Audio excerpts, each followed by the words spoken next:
Dr. Tamara Madison. All right, Grace. So I have been working with youth in pretty much youth ministry for the past 20 years. So I had some knowledge of youth and trauma. However, I didn't really have a lot of names for it. And so they use the terms exploited and sex trafficked for in place of human trafficking and it being sexual exploitation versus prostitution. And actually, I worked with girls ages 10 to 17. And so, unfortunately, just as adult women, they have been prosecuted and not seen as a victim. So the new safe harbor laws entitled them to be under programs that consider them as victims. And so that's what I was a part of, opening one of the first safe harbor shelters in the state of Minnesota. Well, a lot of the youth, a lot of them come from low income areas. So the idea of going and making money was, attractive to them. The other thing is probably 95% of these girls had no father figure in their lives, so their self-esteem was kind of manipulated as well. So somebody walks up to them and tells them how beautiful they are. If they never heard those words before, spend some time with them, it's easy to gain their trust and their attention. And they also approach them as in, I'm going to take care of you. And so when that happens, then yes, out of their adolescent brain, it's love at first sight for them. So the grooming process can be something as innocent as you send your daughter and her girlfriends to the Mall of America. That's that's an area where a lot of predators go. And she's at the register and she goes to spend her money. A young man or older man walks up and says, "I'll take care of that for you." And then she's like, "Oh wow, that's impressive."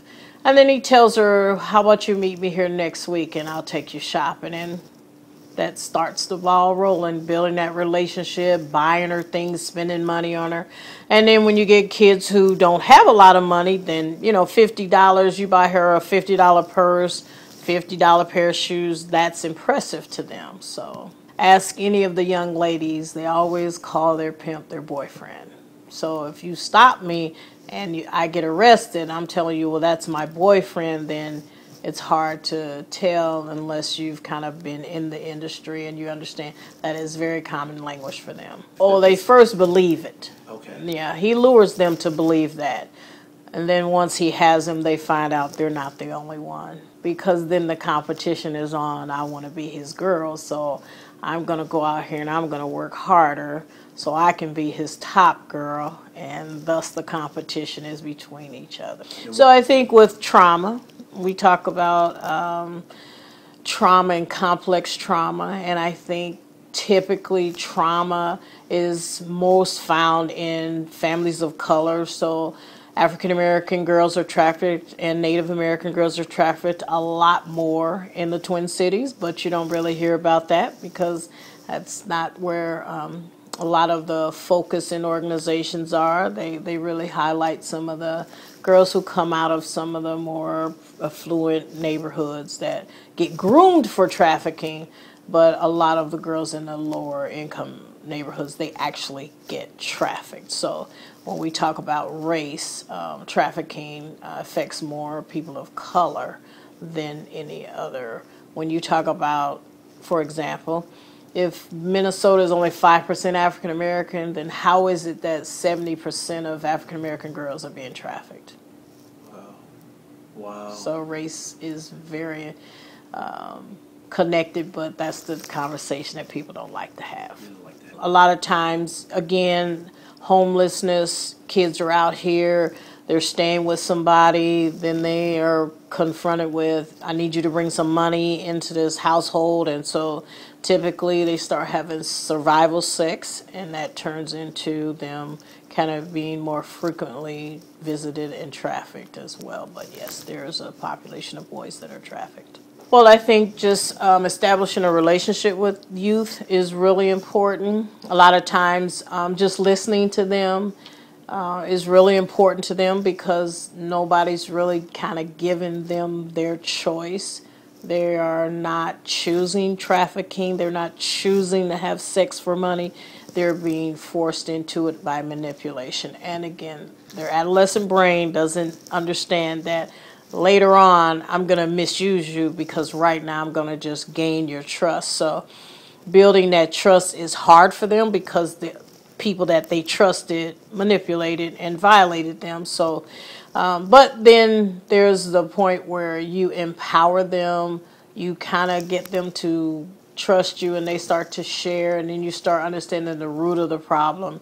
We offered spiritual services for them to, they have to heal behind trauma. And there's many ways to heal, but they have to heal. The ones who actually went through a healing process seem to not return to the life. So I know healing's part of this process. You can't just provide services and not take them through some form of healing. Well, we always talk about at-risk youth. All of our youth are at risk. So it can be as simple as your daughter or your son going to a party and not being allowed to leave that party. We know some stories of girls who just thought they were going to go smoke some marijuana and they didn't get to leave this house for 30 days and they managed to get away. But it's not as innocent as just going to a kid's party or a teen's party. So a lot of times the predators are having parties to lure kids. And so it can be anybody, anybody. Some of the kids who parents work all the time and leave their kids unattended, Eden Prairie, Minnetonka, those areas, White Bear Lake, these kids are being groomed for trafficking as well. And a lot of times those resources are different than inner city. St. Paul, Minneapolis has a lot of youth that are trafficked. They don't have the resources to go get help outside of their community, so they have to try to heal within their community. So thus the embarrassment, the shame that they try to overcome. But a lot of times some of the more affluent communities get to send their kids to Wisconsin and Iowa, and they go and get the services they need, and then they get to come back home. Because once they do trust and know that there's not all these strings attached, they really do pull on you. So the relationships I've established with these youth, I still have those relationships. They still reach out to me because they know that I care. And they know that I don't have a motive behind my caring. Yep. Thank you. You're welcome.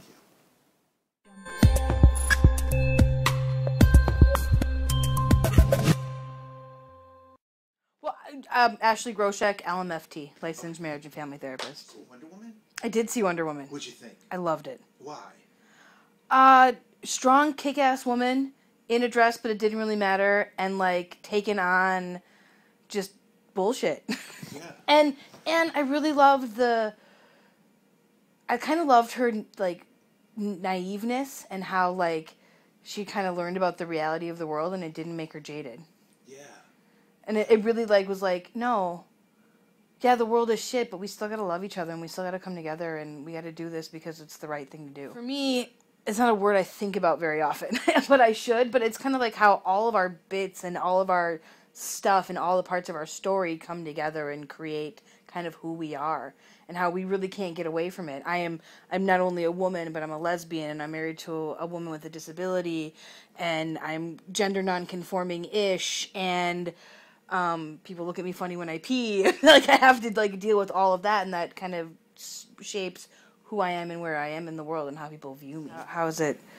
I've got a kid who is queer, biracial, mom is Iranian, dad is Colombian, and trying to live in those kind of worlds and like trying to just be who he is in this gender non-conforming thing, but he has to worry about people assuming he's Muslim and thinking he's a terrorist. So he was wearing this tunic for a while. He's trying to simplify his life. But his dad was like, you can't wear that. People are going to hurt you. Well, one of the things that we kind of, he was pissed at his dad. Like, fuck you, Dad. Sorry for my language. Like, just mad at his dad. Like, how dare you? Like, you don't know me and respect who I'm trying to be. I'm just trying to, like, simplify my life and not have to pick out clothes and just be a simple monk. So as he was trying to be that week. And he was really upset with his dad, and I really tried to explain to him where his dad was coming from. Like, you are a brown man, and you've got curly hair, and you're from Arab descent, and here you are walking around in a tunic, and we live in this scary world right now. And like, while your dad didn't come across in a way that was going to be nurturing and understanding, I can see where he was coming from. And he told me I was dumb and I didn't know what I was talking about, and then went home and thought about it and came back a day later and was like, you're right, and this really sucks, and I don't know how to deal with that. So really, I kind of, where I've been working on with my kids is really working on like self-esteem and really working on building up to how you can be your true self. And doing that through sand tray, through talk therapy, through art, and really, like, the more I think you can build up who you are as a person, the more grit and resilience you can kind of put up your shield and, like, deflect all of the crap that comes at you. And I also work with my kids on coming alongside kind of their oppressors or their parents, or coming alongside somebody who's talking smack to you and finding out where their perspective is. Because I think if you can come alongside somebody and learn where they're coming from and learn their story, then you can better navigate. Maybe it doesn't come so hurtful, and you can really figure out how to get past that and help each other learn from their experience. I'm big about like coming alongside. Like, you got to come alongside your dad instead of getting mad at your dad for saying all this stuff. Like, why don't you ask him why he's afraid, and ask him like to talk to you more about where this is coming from, so you can see his perspective instead of just seeing your own. So growing up, my story is I come from a super religious family, like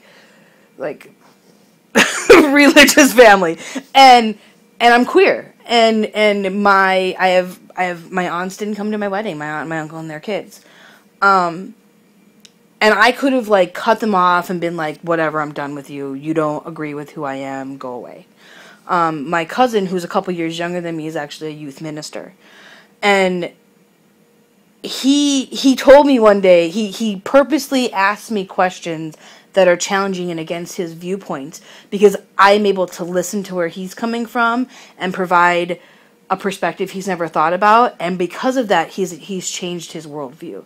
And so I think it's kind of like if you can come alongside, and there's a point where you can do it safely.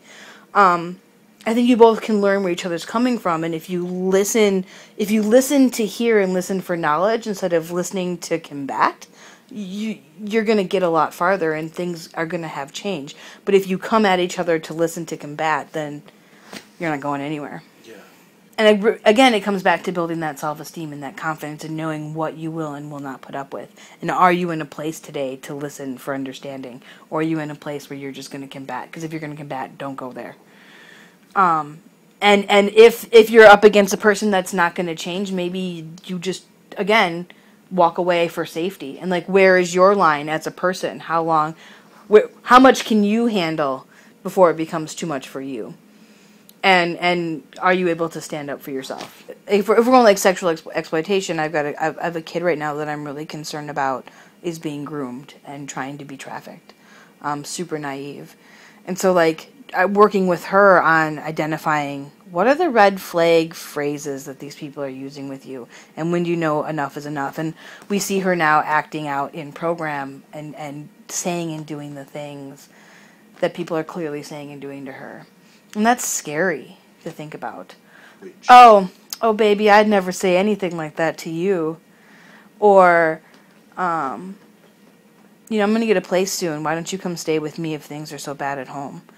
Or the girl will go, well, so-and-so is the only person in my life who listens to me right now.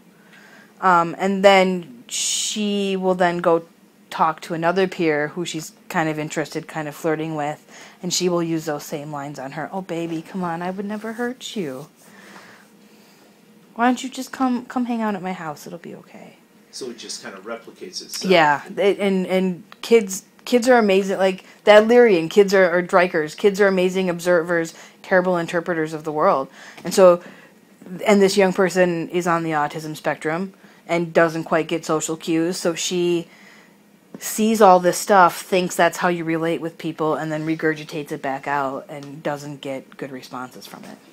I think for me, it's all about the relationship. Like, you can't just come up to a kid you don't know and be like, what you're doing is dumb. And they're going to be like, cool, I'm going to do it 10 times more and harder and longer. But for me, like, I'm really big on relational stuff. Like, sometimes we don't even talk about what, like, therapy in my office. We just chat, you know? And so it's all about, like, building that relationship and letting my kids know up front, like, hey, I'm not going to bullshit you. Like, I'm going to tell you how it is, and sometimes it's going to suck and sometimes it's going to hurt. And it's not because I'm trying to stifle your life or control you or whatever, but sometimes adults do know things. And it's okay to trust us. And know that they're just going to do what they want anyway. And then just, when they make that mistake, being that person that's going to be like, okay, so that didn't work. What are we going to do next? And not like, I told you so. Helping a kid find just, I think, like, for me, I think of you with like attachment and helping kids find resiliency, helping kids find whatever, if you can connect them to one solid person that can help give them hope, if you can connect them to one, you can connect them to two, then they can connect to three. And so really trying to help kids know that there is kind of hope, and that helping them find that one person that might be enough to help get them through these hard times. Yeah, like, so, hey, you're smoking pot every day. Can we smoke pot twice a day? Or twice a week? And with, you know, they do what they do because they need it, or that it works, or that it's fulfilling a need. And if you take away that crutch right away, then what do they have to fall back on? And so, like, if we can do less risky behaviors, yes, they're still risky, but at least things are getting safer. If you're going to have sex with condoms. You know, I would love to save all of my children. You just be that solid person that they know they can come back to every week. In our case, I see them daily. In some cases, you see them weekly, monthly. But you're that one solid person that's, you're going to be real, you're going to be straightforward, you're going to be honest, you're not going to sugarcoat, but you're also not going to shame and condemn them for what they're doing. Like, that was a dumb choice. Cool. I still like you. What are we going to do next time? You know, and knowing that they can make mistakes and still come back and kind of be forgiven and moving forward. But it's hard. I don't know if that answered your question.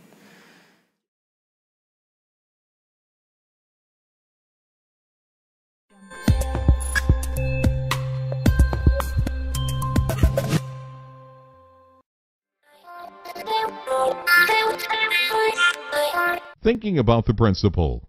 Now that you have viewed today's principle, we would like for you to reflect on those concepts by responding to these questions.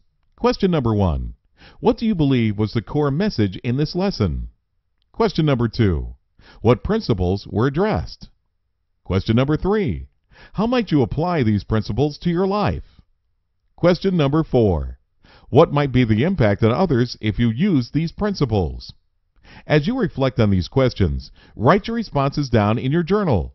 Re-watch these principles and watch your life unfold in amazing ways.